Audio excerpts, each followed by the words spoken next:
नमस्कार दोस्तों, स्वागत है आप सभी का निष्काम एजुकेशन पर। आज की इस क्लास में हम छात्रावास अधीक्षक से संबंधित एक विषय है समावेशी शिक्षा, जो कि बाल मनोविज्ञान के अंतर्गत आता है। तो इस पर हम टोटल 20 MCQs करेंगे। समावेशी शिक्षा का ये पहला पार्ट है। इसी पर हम एक वीडियो और लेकर आएंगे जिसमें हम 20 क्वेश्चंस और करेंगे। ठीक है, तो चलिए शुरू करते हैं आज का वीडियो। देखते हैं पहला क्वेश्चन क्या है। पहला क्वेश्चन है, निम्न में से कौन सा बुद्धिमान बच्चे का लक्षण नहीं है।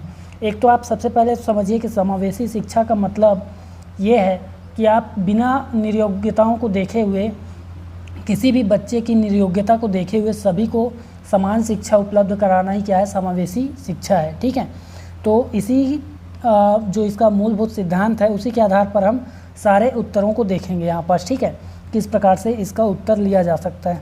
यहाँ पास देखिए क्वेश्चन पहला क्या पूछा है कि कौन सा बुद्धिमान बच्चे का लक्षण नहीं है। तो आपको ये स्वयं सोच के भी आप इसको आंसर कर सकते हो। ठीक है, तो वह जो अमूर्त रूप से सोचता है, अमूर्त रूप मतलब क्या हो जाएगा, जो कल्पनाओं से सोच सकता है, कल्पनाओं से। ठीक है, जो अगर वस्तुएं सामने ना हो फिर भी उसके बारे में वह सोच ले, तो क्या वो बुद्धिमान है या नहीं है। तो बिल्कुल है, जो सामने में पड़ी वस्तुओं के बारे में भी सोच सके और जो सामने दिखाई ना दे उन वस्तुओं के बारे में भी जो सोच सकता है वो बुद्धिमान बच्चे का लक्षण है। तो पहला बिल्कुल सही है। ठीक है, बिल्कुल बुद्धिमान बच्चे का लक्षण है। इसके बाद वह जो नए परिवेश में स्वयं को समायोजित कर सकता है। ठीक है, तो बुद्धिमान बच्चे हमेशा नए परिवेश में स्वयं को ढाल सकते हैं, समायोजित कर सकते हैं। ठीक है, इसके बाद तीसरा बोला है, वह जो लंबे निबंधों को बहुत जल्दी रटने की क्षमता रखता है। तो देखिए यहाँ रखने नहीं, रटने की बात की गई है। ठीक है, तो बहुत जल्दी रटने की क्षमता रखता है, ये बुद्धिमान बच्चे का लक्षण नहीं होगा। ठीक है, बिल्कुल गलत हो जाएगा, ये ऑप्शन सी आपका आंसर है। ठीक है, ये बुद्धिमान बच्चे का लक्षण नहीं है। इसके बाद अगला ऑप्शन है, वह जो प्रवाहपूर्ण और उचित तरीके से संप्रेषण यानी आपका विचारों का आदान प्रदान करने की क्षमता रखता है, तो ये भी बुद्धिमान बच्चे का लक्षण है। ठीक है, देखिए रटना जो है, रटने का अर्थ है बिल्कुल नहीं है कि वह बच्चा क्या हो, बुद्धिमान हो। तो रटने से बिल्कुल बुद्धि का आकलन नहीं लगाया जा सकता, रटता तो तोता भी है। ठीक है, तो यहाँ पास देखिए आपको ये समझना पड़ेगा, आपको जब भी आप आंसर लेंगे, बाल मनोविज्ञान एक तो बहुत आसान सब्जेक्ट है। ठीक है, जब भी आप इसमें आंसर लेंगे तो आपको सबसे पहले तो ये ध्यान देना है, आपको सबसे पॉजिटिव आंसर लेना है। ठीक है, अपने हिसाब से नहीं, पॉजिटिव और सैद्धांतिक होना चाहिए। ठीक, सैद्धांतिक आंसर लेना है, अपने मन से आंसर नहीं लेना है। ठीक है, जो समाज हमारे लिए जो मूल्य निर्धारित करती है, ठीक है, वो सही होना चाहिए। और बाल मनोविज्ञान में एक चीज़ और आपको ध्यान देना है, कभी भी अगर बच्चे से गलती होती है तो गलत वह बच्चा नहीं है, गलत आप हो, गलत सिस्टम है। ठीक है, तो यहाँ पास आपको ये चीज़ ध्यान देना पड़ेगा, हर बात को आपको पॉजिटिव लेना है, सैद्धांतिक और मूल्यपरक होना चाहिए आपका आंसर। ठीक है, तो अगला क्वेश्चन देखते हैं, निम्न में से कौन सा शिक्षार्थियों मतलब शिक्षार्थियों मतलब क्या हो जाएगा, यहाँ पास बच्चों से संबंधित है, विद्यार्थियों में सृजनात्मकता का पोषण करता है। सृजनात्मकता मतलब क्रिएटिविटी। ठीक है, क्या हो जाएगा, सृजनात्मकता मतलब क्या हो जाएगा, क्रिएटिविटी। तो इसका पोषण कौन करता है। ऑप्शन है, विद्यालयी जीवन के प्रारंभ से उपलब्धि के लक्ष्यों पर बल देना। आपने विद्यालय का मतलब विद्यालय जाना प्रारंभ किया, क्लास 1 से लेके आपने शुरू किया, क्लास 1 क्लास 2 से आपको शुरू में ही बोला जा रहा है कि आप उपलब्धियों के पीछे पढ़ो। ठीक है, अच्छे अंक लाओ। ठीक है, अच्छे अंक लाओ, ये क्या, इससे क्या आपकी सृजनात्मकता बढ़ेगी। इससे आप केवल रट रहे हैं, किताबों को रटेंगे, अच्छे नंबर ले आएंगे। ठीक है, तो ये सृजनात्मकता नहीं है। ठीक है, ये इससे सृजनात्मकता का पोषण नहीं होगा, इस चीज़ को आपको ध्यान देना है। ठीक है, इसके बाद देखिए, परीक्षा में अच्छे अंकों के लिए विद्यार्थियों की कोचिंग करना। एक चीज़ आप बिल्कुल ध्यान रखेंगे, विद्यार्थियों को कोचिंग करने की आवश्यकता नहीं होनी चाहिए। कहीं भी आपको कोचिंग, प्राइवेट ट्यूशन ये सब आता है तो वो बिल्कुल गलत हो जाएगा, वो ऑप्शन ही गलत है। ठीक है, वो ऑप्शन आपका पॉजिटिव नहीं है, बिल्कुल निगेटिव है, इस चीज़ को आपको ध्यान देना होगा। तो कोचिंग करना आपका यहाँ पास बिल्कुल गलत हो जाएगा, इससे सृजनात्मकता हो सकता है कि बढ़े। ठीक है, कोचिंग करना वैसे तो हम लोग अच्छा मानते हैं, लेकिन सैद्धांतिक रूप से आपको विद्यालय के अलावा अगर कोचिंग करना पड़ रहा है, मतलब विद्यालय का जो सिस्टम है वह फेल है। ठीक है, तो इसको आपको समझना पड़ेगा। तो ये आपका सैद्धांतिक रूप से ये गलत हो जाएगा, इसलिए ऑप्शन बी भी आंसर नहीं है। फिर आगे देखिए, अच्छी शिक्षा के व्यवहारिक मूल्यों के लिए विद्यार्थी का शिक्षण, ठीक है, विद्यार्थियों का शिक्षण करना। तो देखिए व्यवहारिक मूल्यों के लिए ये यहाँ पास आंसर हो सकता है, ठीक है, ये यहाँ पास आंसर हो सकता है, आपको ऐसे ही छांटना है। लेकिन अगला ऑप्शन भी है, प्रत्येक शिक्षार्थी यानी विद्यार्थी की अंतर्जात प्रतिभाओं, मतलब जो आंतरिक प्रतिभाएं हैं उसके अंदर जो प्रतिभाएं छुपी हुई हैं उसका पोषण करना, प्रश्न करने का अवसर उपलब्ध कराना, ये आपका सबसे सही उत्तर हो जाएगा, ठीक है। ये भी ठीक है, ये आंसर भी ठीक है, लेकिन सबसे उचित आंसर अगर आपको चुनना है तो ये ऑप्शन डी आपका राइट आंसर हो जाएगा, ठीक है। फिर आगे देखिए, अगला क्वेश्चन है, अधिगम निर्योग्य बालकों की विशेषता है। अधिगम मतलब होता है सीखना, और निर्योग्य मतलब क्या होता है, उसमें योग्यता ना हो, अर्थात सीखने की योग्यता में जिसमें कमी हो, उन बालकों की विशेषता क्या है, ठीक है। उन बालकों की विशेषता पूछ रहे हैं जो सीखने में कठिनाई का अनुभव करते हैं या निर्योग्य है, ठीक है, योग्य नहीं है। तो यहाँ पास ऑप्शन है सामान्य समन्वय का अभाव, अर्थात बैलेंस नहीं कर पाते, ठीक है। तो ये तो चलो थोड़ी बहुत विशेषता हो सकती है कि समन्वय का अभाव हो सकता है, ठीक है। लेकिन इसके बाद अध्ययन समस्या, अति सक्रियता, ये दोनों भी लग रहे हैं, तो आपका ऑप्शन डी करेक्ट हो जाएगा, उपरोक्त सभी। अभाव भी है, समन्वय का अभाव है, अध्ययन की भी समस्या है, उनका अध्ययन में रुचि ही नहीं है, अति सक्रियता, बहुत अधिक क्रिएटिव हैं, ठीक है। तो ये बहुत अधिक क्या है, क्रियाशील है, सक्रिय हैं, ठीक है, एक्टिव हैं। तो ये आपका हो जाएगा, ये तीनों ही आपकी विशेषता हो जाएगी अधिगम निर्योग्य बालकों की, ठीक है। ऑप्शन डी आपका राइट आंसर हो जाएगा। फिर आगे देखिए, अगला क्या है, निम्न में से कौन सा लेखन निर्योग्यता है। निर्योग्यता मतलब उस योग्यता की कमी होती है, उस चीज़ में योग्यता की कमी या फिर उस चीज़ से आपको समस्या होती है, ठीक है, लेखन में समस्या होती है, जिसे उसे बोलेंगे हम लेखन निर्योग्यता है, ठीक है। तो यहाँ पास कुछ निर्योग्यताएं दी गई है ऑप्शन में, 4 निर्योग्यताएं हैं, dyslexia, dyspraxia, Alexia, verbal dyscalculia, ठीक है। अब यहाँ पास देखिए इसमें कौन सा लेखन की निर्योग्यता है ये आपको पहचानना है। तो यहाँ पास देखिए जो डिसलेक्सिया है, आपने कई बार शॉर्ट्स में या फिर रील्स में देखा होगा, शॉर्ट वीडियो या फिर रील्स में, कि डिसलेक्सिया जो है क्या है, पठन विकार है, जिसका पढ़ने में मन नहीं लगता, ठीक है, उसको पढ़ना बिल्कुल अच्छा ही नहीं लगता, वो क्या है, पठन विकार है, और उसको हम डिसलेक्सिया के नाम से जानते हैं। डिसलेक्सिया के अलावा एक और है, उसको बोलते हैं हम एलेक्सिया, ठीक है। एलेक्सिया जो ऑप्शन सी में है आपके, ये क्या है, ये भी पठन विकार है। तो डिसलेक्सिया और एलेक्सिया दोनों पठन विकार हैं। इस बीमारी से जूझने वाले व्यक्ति को क्या होता है, पढ़ना बिल्कुल भी अच्छा नहीं लगता है, ठीक है।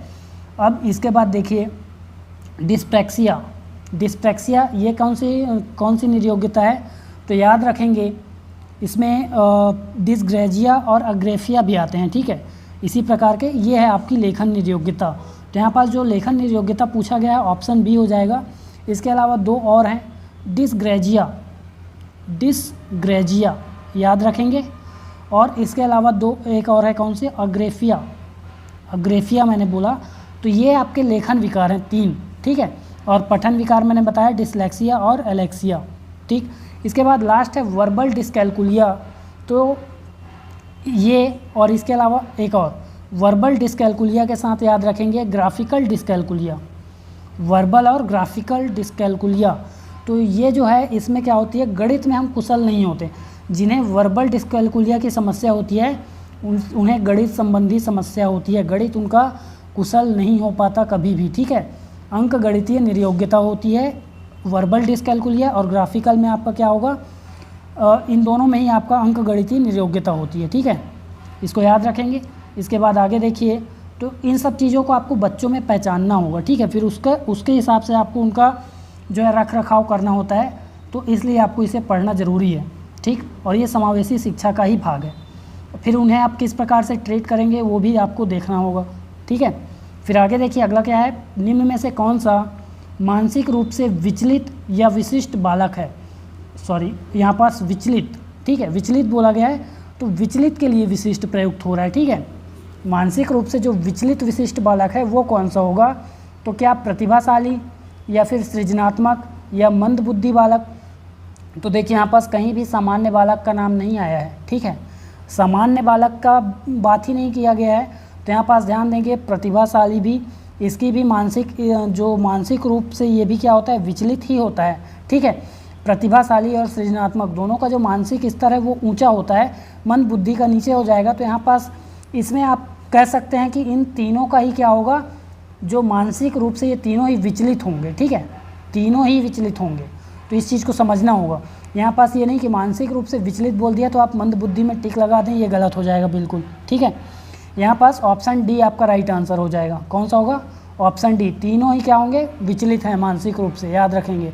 सामान्य बालक बोला जाएगा तो आपका विचलित नहीं होगा। ठीक है, फिर आगे देखिए, इन सभी की अलग अलग अपनी अपनी विशेषता होती है। ठीक है, उसकी चर्चा हम अगली वीडियो में करेंगे। प्रतिभाशाली बालक, सृजनात्मक, मंद बुद्धि, इन सभी की अपनी अलग अलग विशेषता होती है, उन सब के बारे में हम चर्चा करेंगे। ठीक है, फिर आगे देखिए, प्रतिभाशाली होने का संकेत नहीं है, तो आप प्रतिभाशाली हैं या नहीं, इसका संकेत कौन सा होगा, तो अभिव्यक्ति में नवीनता, अभिव्यक्ति में नवीनता, आप अभी अपने अभिव्यक्ति में नई नई चीज़ें लाते हैं, तो क्या आप प्रतिभाशाली हैं या नहीं, तो बिल्कुल हैं। ठीक है, अपनी अभिव्यक्ति में हम नई नई चीज़ें लाएंगे तो वो क्या होगा, आपका प्रतिभाशाली होने का ही संकेत है, आप प्रतिभावान हैं।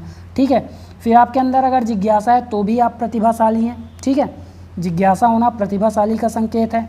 ठीक, इसके बाद ध्यान दीजिए, सृजनात्मकता, सृजनात्मकता यानी क्रिएटिविटी भी आपका प्रतिभाशाली होने का ही संकेत है। ठीक, फिर दूसरों के साथ झगड़ना, ये तो स्पष्ट आंसर है कि ये नहीं होगा। ठीक है, स्पष्ट आंसर है, दूसरों के साथ झगड़ना प्रतिभाशाली होने का संकेत नहीं है। ठीक है, हालांकि प्रतिभाशाली दूसरों के साथ झगड़ सकते हैं, लेकिन ये संकेत नहीं है प्रतिभाशाली होने का। ठीक है, फिर आगे देखिए कि ये प्रतिभाशाली होना क्या है, एक मानसिक विशेषता है, मानसिक विशेषता है।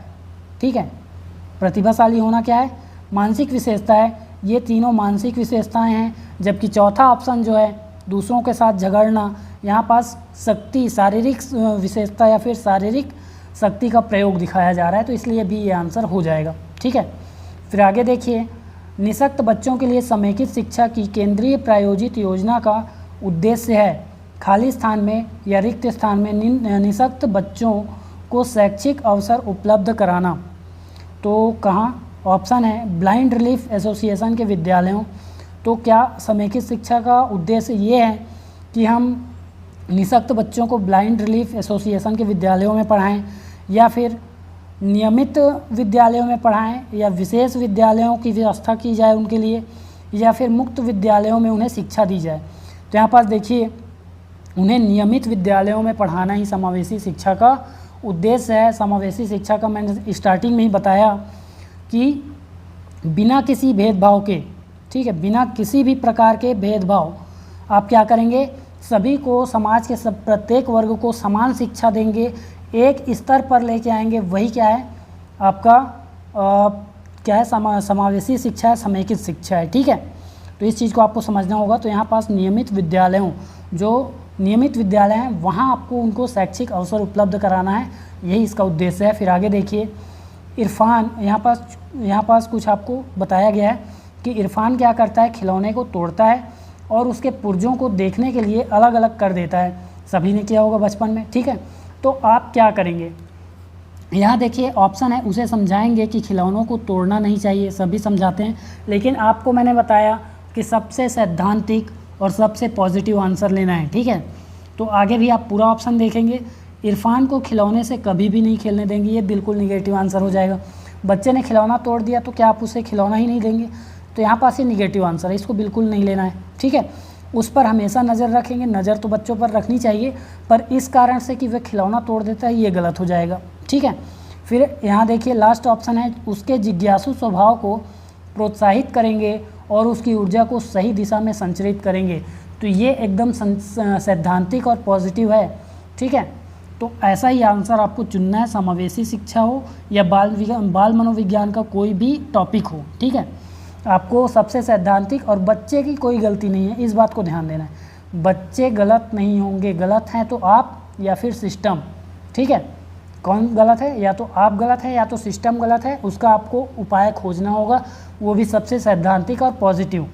फिर आगे देखिए, जब बच्चा फेल हो जाता है तो इसका तात्पर्य है कि पहला ऑप्शन है बच्चों को प्राइवेट ट्यूशन लेनी चाहिए। मैंने बोला कि ट्यूशन, कोचिंग ये सब बिल्कुल गलत है, क्योंकि जो अगर आप विद्यालय में नहीं पढ़ा पा रहे हैं और लड़का अगर कोचिंग से सीख गया तो इसका मतलब विद्यालय फेल है, ठीक है, विद्यालय फेल है, ना कि बच्चा। तो यहाँ पास आपको ये तो बिल्कुल आपका निगेटिव हो जाएगा, इससे आप इसको आंसर लेना ही नहीं है। फिर आगे देखिए, व्यवस्था फेल हुई है, ये बिल्कुल सही बात है। और आगे देखते हैं, बच्चा पढ़ाई के लिए योग्य नहीं है, ठीक है, तो ये भी गलत है, ये तो बिल्कुल गलत है।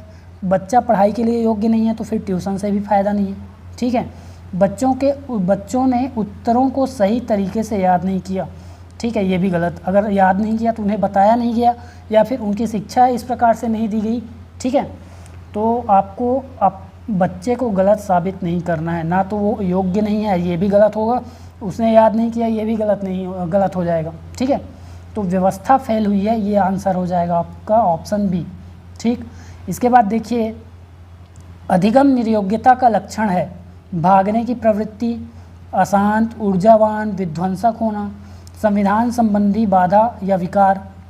यहाँ पास देखिए, संविधान नहीं अवधान होगा, ठीक है, ये अवधान है, याद रखेंगे, अवधान मतलब बाधा या विकार, बाधा संबंधी विकार हैं, ठीक है। फिर अभिप्रेरणा का अभाव, तो देखिए अधिगम निर्योग्यता ये बाधा या विकार है, ठीक है। अवधान मतलब किसी चीज़ को सीखने में आपको अवधान आ रहे हैं, वो क्या है, निर्योग्यता हो जाएगा। ऑप्शन सी आपका करेक्ट आंसर हो जाएगा। सीखने में अवधान या फिर बाधा संबंधी दोष ही क्या कहलाता है, निर्योग्यता। इसके बाद देखते हैं अगला क्वेश्चन।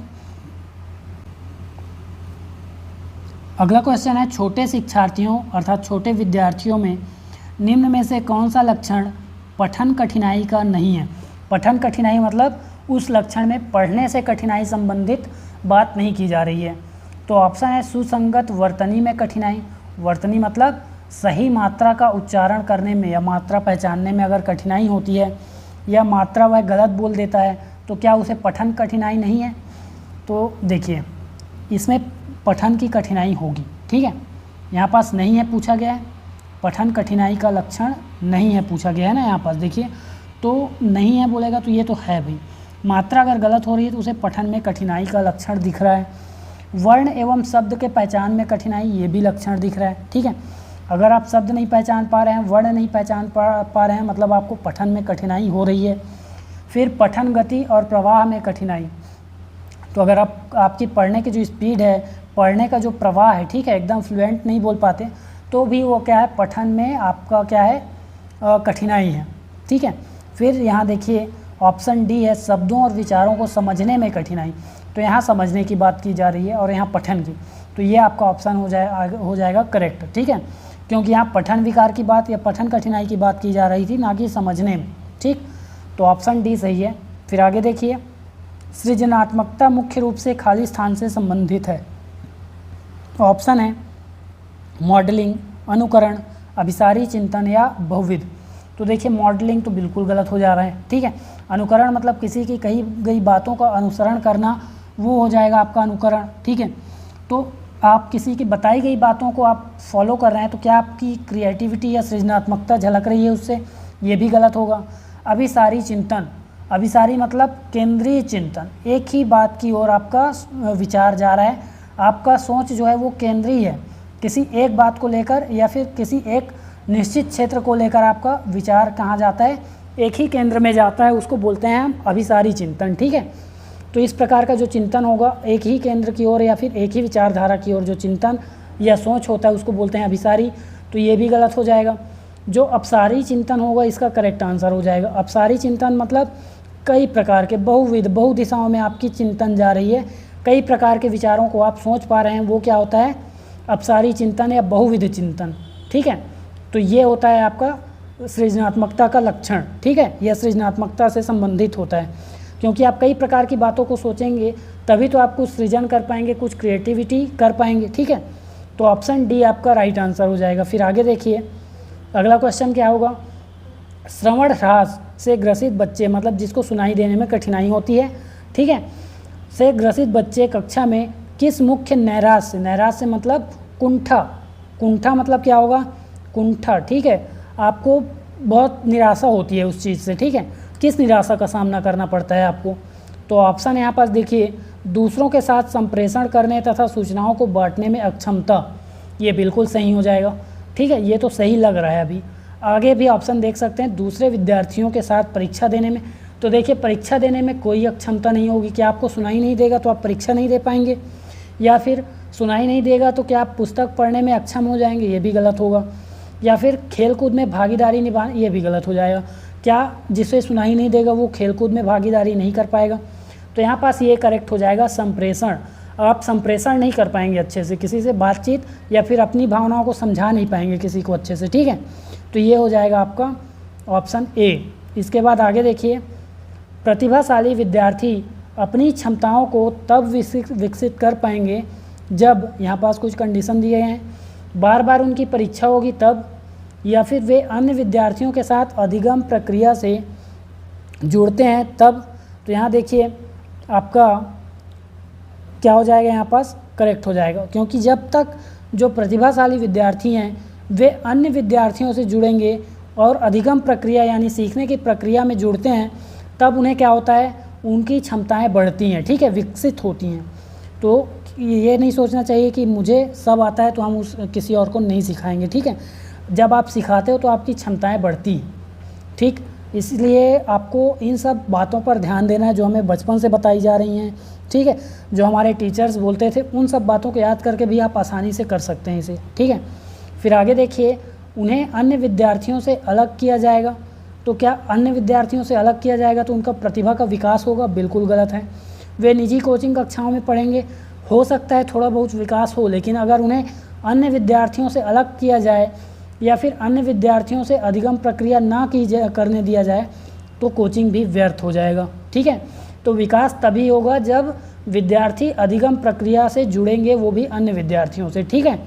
इसके बाद अगला क्वेश्चन देखिए, समावेशी शिक्षा में शिक्षक की सबसे कम महत्वपूर्ण विशेषता कौन सी है? तो सबसे कम महत्वपूर्ण आपको ध्यान देना है, ठीक है। तो बच्चों के प्रति संवेदनशीलता। तो क्या शिक्षक को संवेदनशील होना चाहिए? देखिए यहाँ पास आपको ये सवाल आ सकता है कि भाई हम तो हॉस्टल वार्डन की तैयारी कर रहे हैं, ठीक है, छात्रावास अधीक्षक की तैयारी कर रहे हैं और हमें शिक्षक का पूछ रहा है, तो ये क्या हमारे लिए इम्पोर्टेंट है? देखिए यहाँ पास बात शिक्षक की नहीं है, शिक्षक किस तरह से बच्चों को हैंडल करता है, ठीक है, उससे है। और इससे भी आपको बाल मनोविज्ञान का ज्ञान हो रहा है, ठीक है। और समावेशी शिक्षा तो आपके सिलेबस में है ही, तो इसलिए आपको इसे अच्छे से ध्यान देना होगा, ठीक है। तो बच्चों के प्रति संवेदनशीलता, ये बताइए कि क्या कोई टीचर अगर बच्चों के प्रति संवेदनशील नहीं है तो क्या वो उन्हें अच्छे से पढ़ा पाएगा? क्या समावेशी शिक्षा दे पाएगा? तो ये गलत हो जाएगा, ठीक है। बच्चों के प्रति अगर वो संवेदनशीलता रखता है तभी वह क्या होगा, अच्छा शिक्षक बन पाएगा। इसलिए ये अधिक महत्वपूर्ण है, ठीक है, अधिक महत्वपूर्ण है। और उसके बाद विद्यार्थियों के लिए लगाव और धैर्य, लगाव भी होना चाहिए और उसके अंदर धैर्य भी होना चाहिए विद्यार्थियों के प्रति, ठीक है। विद्यार्थियों की अक्षमताओं का ज्ञान, जब तक विद्यार्थियों की अक्षमताओं का ज्ञान नहीं होगा तब तक शिक्षक उन्हें अच्छे से पढ़ा नहीं पाएगा, उन्हें अच्छी शिक्षा नहीं दे पाएगा, समावेशी शिक्षा तो दूर की बात है, ठीक है। तो इसके बाद लास्ट बच जाता है शिक्षक का सामाजिक आर्थिक स्तर। शिक्षक किस धर्म का है, किस जाति का है, या फिर उसके पास कितना पैसा है, इससे कोई फ़र्क नहीं पड़ता, ठीक है। शिक्षक बच्चों के प्रति संवेदनशील है, लगाव है, धैर्य है, बच्चों के अक्षमताओं का ज्ञान है, इससे फ़र्क पड़ता है। तो आपको ये सब चीज़ें वहाँ सोचनी है एग्ज़ाम हॉल में, ठीक है। तो ऑप्शन डी यहाँ पास करेक्ट आंसर हो जाएगा। फिर आगे देखिए, विद्यालय में नियमित उपस्थिति के लिए वंचित बच्चों को प्रोत्साहित करने का निम्नलिखित में से कौन सा तरीका सर्वाधिक उपयुक्त होगा? तो यहाँ पास ऑप्शन दिए गए हैं, देखिए। पहला ऑप्शन क्या है, विद्यालय द्वारा बच्चों को एकत्रित करने वाले एक व्यक्ति को नियुक्त किया जाए जो प्रतिदिन घरों से बच्चों को लेकर आएगा। ये कितने दिन तक कारगर होगा? और फिर बच्चे जब उनका मन होगा तभी आएंगे, ठीक है। आप लेने भी चले जाएंगे बच्चों को तो भी वे नहीं आएंगे। और आंगनबाड़ी की बात अलग है, ठीक है। तो यहाँ पास ये वाला ऑप्शन आपका गलत हो जाएगा। ये एक उचित उपाय नहीं है, ठीक है। बच्चों को घर से लाने के लिए व्यक्ति नियुक्त करना बिल्कुल उचित उपाय नहीं है। कुछ हद तक काम कर सकता है लेकिन नहीं है उपाय, ठीक है। फिर बच्चों को आकर्षित करने के लिए प्रतिदिन 5 रुपये देना, ये आप बच्चों को लालच दे रहे हैं। मैंने बोला सैद्धांतिक आंसर लेना है आपको, ठीक है, आपको सैद्धांतिक आंसर लेना है, तो ये आपका बिल्कुल गलत हो जाएगा। सबसे करेक्ट हो जाएगा आवासीय विद्यालय खोलना। आप उन्हें आवास की सुविधा स्कूल के पास ही दिलाओ, आवासीय विद्यालय का क्या करो, उपलब्ध कराओ, तो आपका क्या होगा, उपस्थिति क्या हो पाएगी, नियमित हो पाएगी। ठीक है, उपस्थिति नियमित हो पाएगी। तो ये सबसे अच्छा और सैद्धांतिक उपाय है। बच्चों को यहाँ पर देखिए चौथा ऑप्शन क्या दिया है, देखिएगा चौथा ऑप्शन है बच्चों को विद्यालय की अनुमति न देने को कानूनन दंडनीय अपराध घोषित किया जाए, अपराध बनाया जाए। तो क्या करेंगे, ये भी गलत हो जाएगा। ठीक है, गलत है बिल्कुल। अगर कोई अभिभावक बच्चों को विद्यालय नहीं जाने देते तो क्या आप उन्हें कानूनन दंडनीय अपराध दे देंगे, ये गलत हो जाएगा। ठीक है, तो इसके बाद देखिए शिक्षा के 2 प्रमुख उद्देश्य हैं।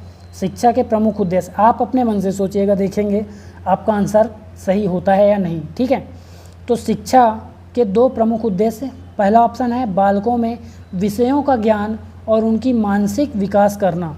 क्या ये सही है?